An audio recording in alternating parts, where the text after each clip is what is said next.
Edward Willis Scripps, born in 1854, was the youngest child of his father's 13 children.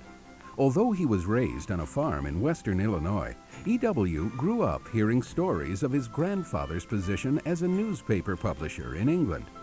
At the age of 15, E.W. left school to help his ailing father with the farm. However, just 3 years later, he left Illinois to join his older brothers in Detroit, where he worked as an office boy at the Detroit Tribune for $3 a week. In 1873, E.W.'s brother, James, started a new paper, the Detroit Evening News. E.W. served an unpaid apprenticeship on this paper for some time, until he finally convinced James to hire him as city editor. In 1878, at the age of 24, E.W., with 2 brothers and a cousin, established the Cleveland Penny Press. E.W. announced on page 1 that the paper would have no political ties. Quote, "We intend to support good men and condemn bad ones, support good measures and condemn bad ones, no matter what party they belong to," unquote. E.W. was not content sharing ownership of the newspaper, and so in 1883, at the age of 29, he purchased 55% of the stock in the Penny Post, a recently founded newspaper in Cincinnati. The Penny Post was $10,000 in debt and losing huge amounts of money monthly when E.W. took it over. He changed the name to the Evening Post, and within 3 years, the paper had the largest daily circulation of any existing newspaper in Ohio. By 1890, the Evening Post was worth $500,000. E.W.'s formula for success in the newspaper industry was combining low price, short, easy-to-read local news stories with championing local crusades. Throughout his life, he founded or purchased more than 30 newspapers and followed this same philosophy.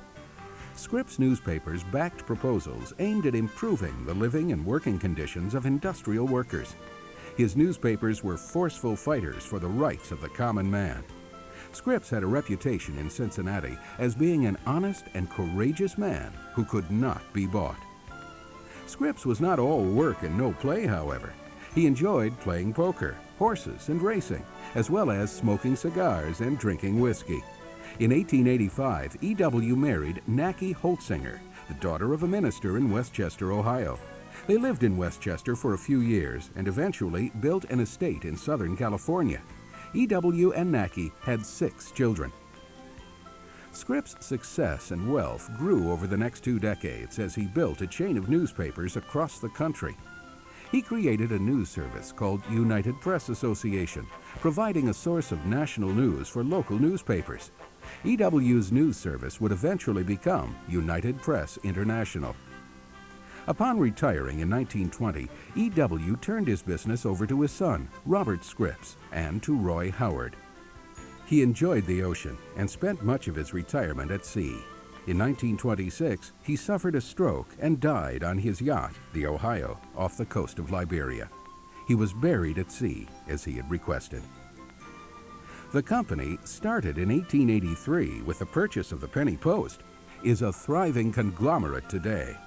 Headquartered in Cincinnati, the E.W. Scripps Company operates 20 daily newspapers, 10 broadcast television stations, 3 TV networks, and a TV programmer, Scripps Productions. The company also operates United Media, a worldwide syndicator and licensor of news features and comics, and the Scripps Howard News Service. Scripps operates 31 revenue-producing websites. E.W. Scripps was one of a kind, a courageous visionary with honesty and integrity, and a shining example of Greater Cincinnati's business heroes.